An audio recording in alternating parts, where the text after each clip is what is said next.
Harp on Sports, the Bar Podcast Audio Media Network. Before we get started, follow, share, subscribe, like at Harp on Sports, Twitter, Instagram, harponsports.com, Harp on Sports, the Facebook page, and of course, Harp on Sports, the YouTube channel. Yeah, a lot to do today. I don't know why I just went Jimmy Stewart on you.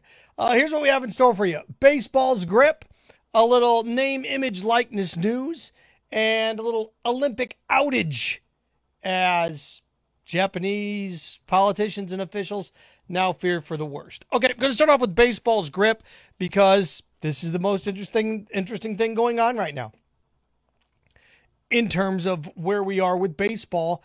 And look, drama sells. Drama works. And, you have two types of reactions. There's two types of stories that affect us. Ones that actually have an impact on the game and ones that affect our feelings. Impact on the game, feelings. This is a feelings thing. Taunting, unsportsmanlike conduct in football, it's a feelings thing. This, with baseball's grip and the checking of the pitchers in between innings, it is a feelings thing. I keep seeing it's killing the game. It's hurting the game. What a mess for baseball. Oh, my God. How? Well, it looks bad. What does it have to do with balls and strikes in games? Well, the pitcher gets a little rattled and, okay, that's a mental thing. Physically, how do umpires checking pitchers constantly affect the actual game that's played? Well, the pitchers can't stay focused and the game's extending in time. That all is true. How's it any different from adding an extra minute to the TV clock during commercials like the NFL did a couple of years ago?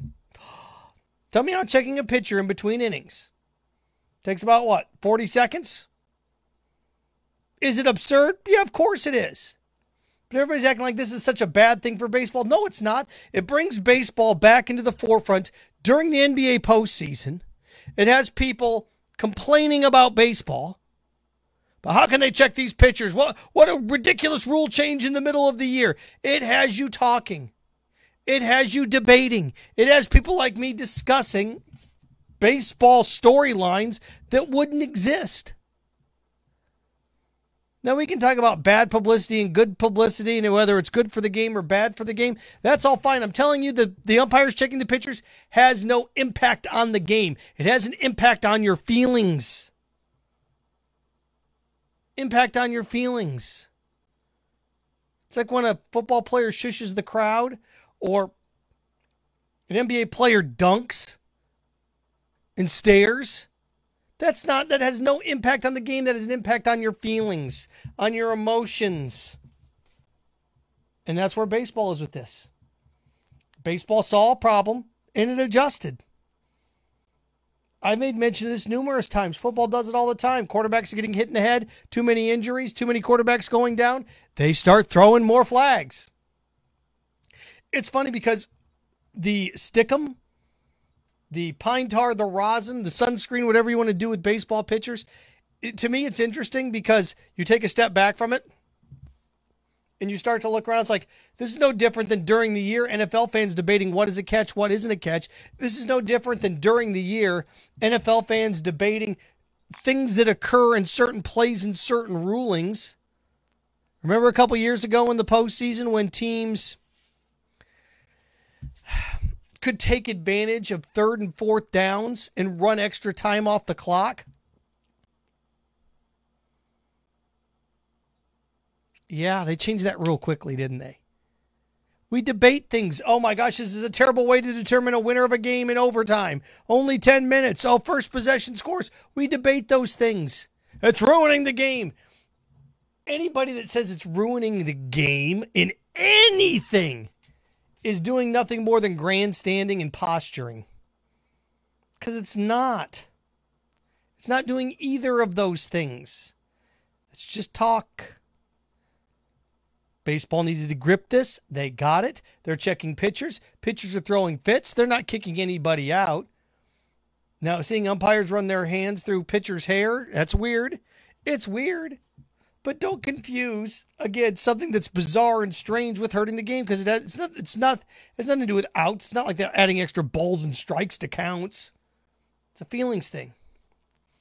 Feelings over here. Factual outcomes here.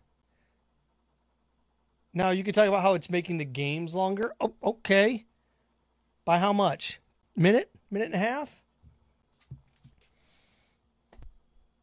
Not that big of a deal. It's really not. But it makes baseball interesting. You're able to have these debates. In the NBA, we have debates every single day. Football, we have debates every single day. It's funny when you take it with a grain of salt. Football, we have debates every day. Football's not played every day. Basketball, we have debates every day. You don't play every day in basketball. Hockey, when we have debates, okay. College football, once a week. College basketball, twice a week.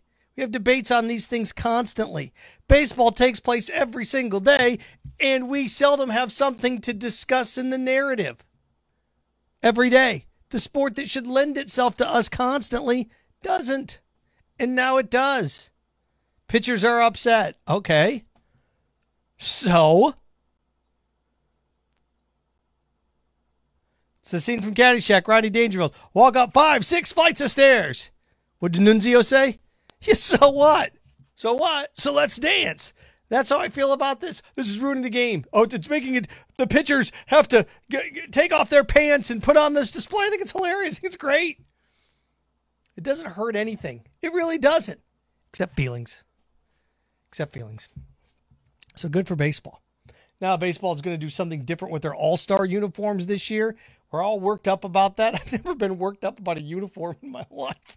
I just don't get worked up about things like that. Baseball's changing the all-star uniform. It's not going to be, you don't wear, if you are a Red Sox or Yankee or Met or whoever you may be, a Brave, you're not wearing your Braves uniform. You're wearing a special uniform with the logo on it. Why is that? So they can sell them. They usually do that with home run derby jerseys, so you buy them. It's all about making money is what it's about. That's what they're doing here. It's a little bit different. It's a little bit different. Again, okay, is it going to hurt anything? No, I mean, it's something different. They look like those future uniforms they wore a couple years ago. 20 years ago now, 15 years ago now. It's just not, okay, they're going to try different uniforms for the All-Star game. All right? Baseball's trying to reach new markets. Baseball's trying to reach new markets. The NBA did this about 10 years ago. They're like, we got to get new markets in here. Our demographics are aging, and they've done it better than any other sport. You may not like the NBA, but the popularity amongst 12 to 18-year-olds, 12 to 20-year-olds, it's booming. And that's the next generation that's going to grow up with it. Baseball, with their uniform changes and different uniforms for all-star games, they are trying to get 18, 15, 12, 22, 25-year-olds interested. They do not need 60-year-olds interested in uniforms. They've got you hooked. You're in. You're not going anywhere. Same thing, Gator fans complaining about the Gator bait chant last year, or people that complain about anything when it comes to football. You're not going anywhere. I gotcha. You're hooked. I'm never going to come here and eat again. You're lying. I got you hooked. I'm done watching that team. I'm done drinking. I gotcha. Baseball, those uniforms, they're trying to appeal to a younger crowd. How do I know it's a younger crowd? Because I find anytime I find something gaudy, it's how I know that I'm getting older. It's like, oh my gosh, that thing's hideous. Do you like it? Yeah. Oh, how old are you? 17. Okay. Yeah, that's how I know I'm getting older. Doesn't appeal to me. It's fine. Not everything needs to appeal to you. Not everything needs to be about you.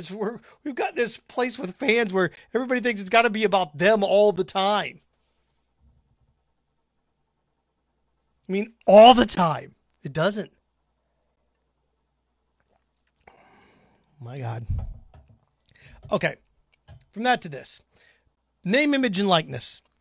The University of Florida, a couple college entities released some guidelines. The Supreme Court basically telling the NCAA, you know what? You don't get to dictate this stuff when it comes to compensation for athletes. You don't. It's a free market. You don't pay them. So you don't get to do that. You don't get to tell them what they can and what they can't make. Who do you think you are? Woo. And when the Supreme Court, who's divided as anything in life, comes down 9-0 on you, you're cooked. The NCAA is going to get ruled against in every single facet. The Supreme Court's going to rule against them constantly.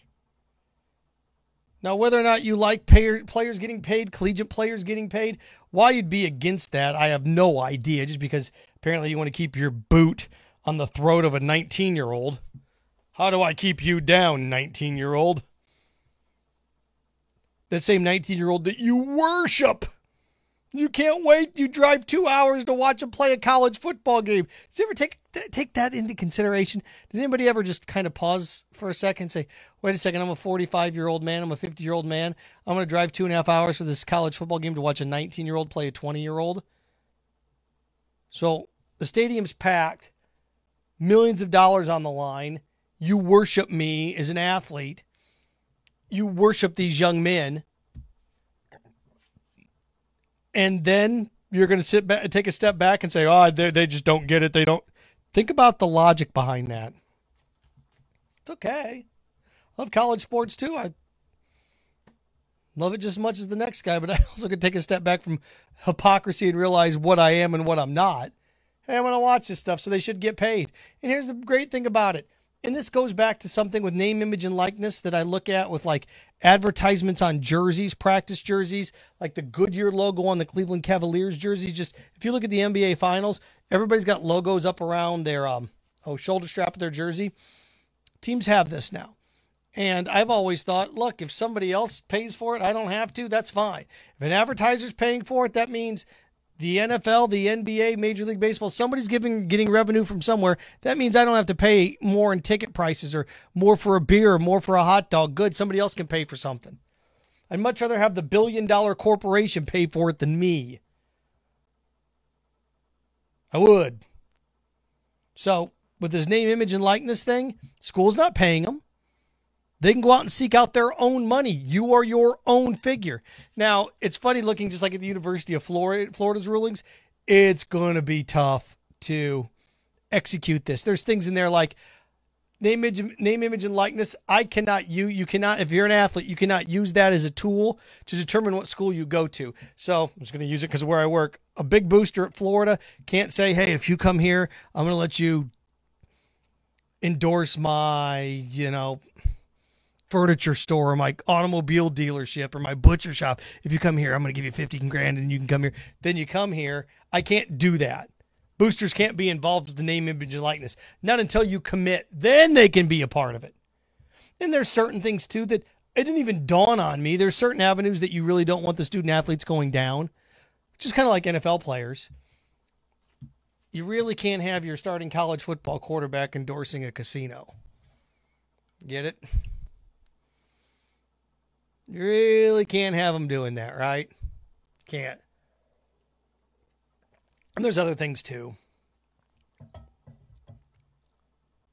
University of Florida is a Pepsi Gatorade school.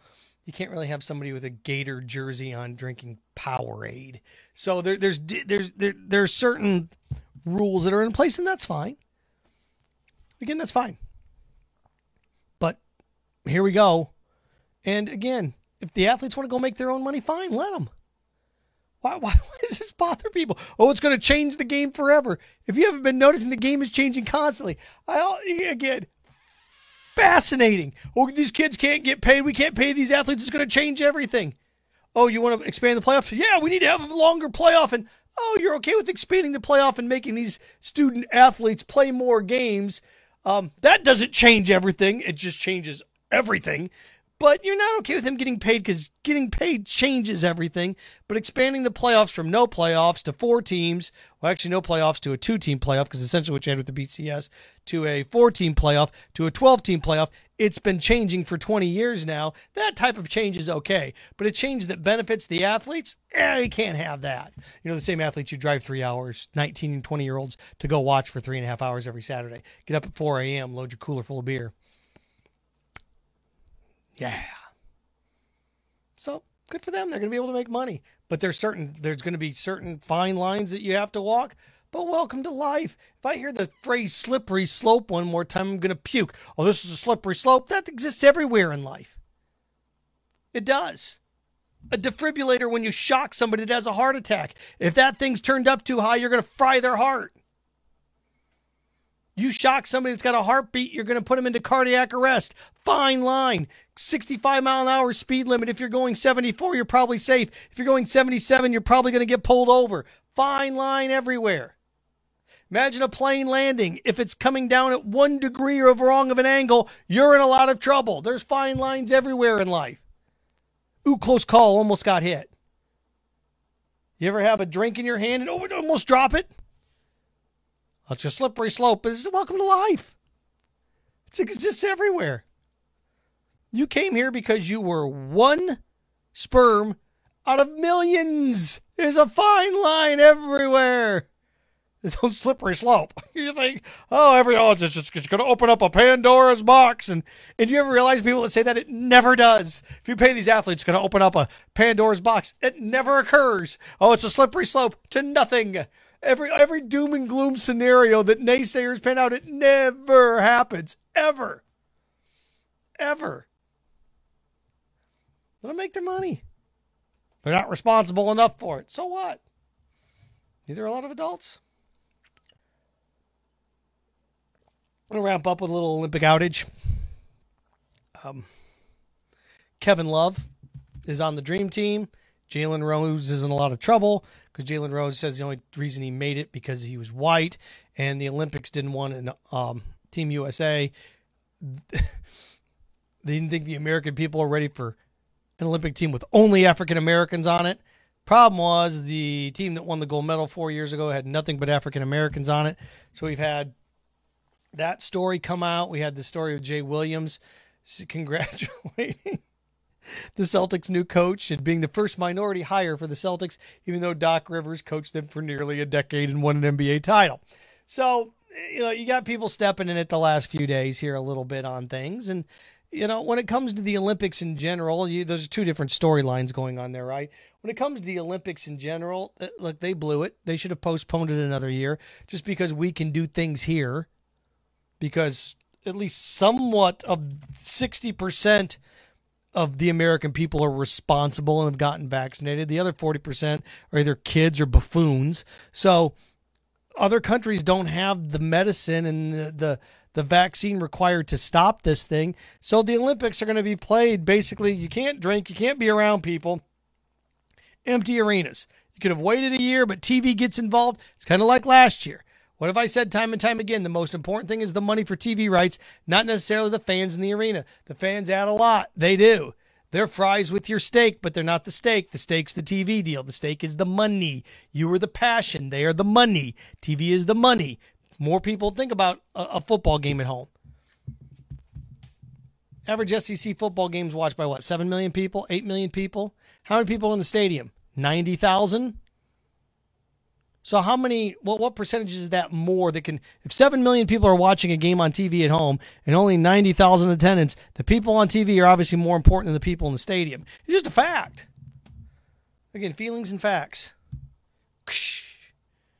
Actually, they never intersect. They don't.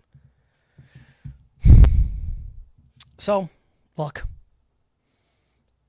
They should have postponed it. They didn't. Now that you have this Team USA has been rounded out and Kevin Durant's going to play. Isn't the only story with Team USA in the Olympics, it's only a story if they lose? Since we started to field an Olympic team with professional basketball players, 92, right? 92, 96, 2000, gold, gold, gold. 04, bronze, 8 gold, 12 gold, 16 gold. So what? What have we done here? 6 golds, 1 bronze. It's a pretty good track record, right? It's a pretty good track record. So the story with basketball is if they win or if they don't. Do they get a gold or not? It's gold or bust. Ask yourself this, can the Olympic team get a silver and it still be a successful Olympics in basketball? No. Swimming carries the first week, basketball sprinkled in, track and field carries the second, with gymnastics anchoring it all together. Swimming week 1, track and field week 2, gymnastics is the bow that ties it all together. That's what the Olympics are about. Men's basketball is like the 5th rated thing in the Olympics. It is. Because the Olympics are predominantly watched by females. They are. Now look, I don't know what it's going to be like in empty arenas and swimming. And, a lot of the sports, they're not really they're fans at fencing. I mean, the aquatic center, it's going to be a little bit different without fans. But for the most part, you and I don't really know the difference. We're not. We're just not. It's going to be weird not hearing the USA chant, seeing the flags in the stands, but, it's kind of where we are. Can have the Olympics with no fans or no Olympics for another year? Would I like to see them postpone another year? You bet. You bet. But you have all these athletes training. What's the right thing to do? The right thing for the athletes is to vaccinate them and get them there to play. What's the right thing for you as fans? To delay it a year. Who's more important, the athletes training or you, the fan? If you say you, whoops. Harp on Sports, the Bar YouTube channel, Harp on Sports, the podcast. Follow, share, like, subscribe at Harp on Sports on all the platforms. Let's see here. Buzzsprout, Spotify, Apple Podcasts for your download. And there we go. Name, image, likeness. Where we go from here. Certain schools are drafting their own rules. Florida's already done that, did that today. Also, baseball, it's not a big deal that these guys are checking pitchers. There's no impact on the game whatsoever. Not on the outcome of the game. There's impact on your feelings and a little Olympic outage for you as well. Remember, stay clean, stay focused, stay strong. Frankenstein, have fun with your friends.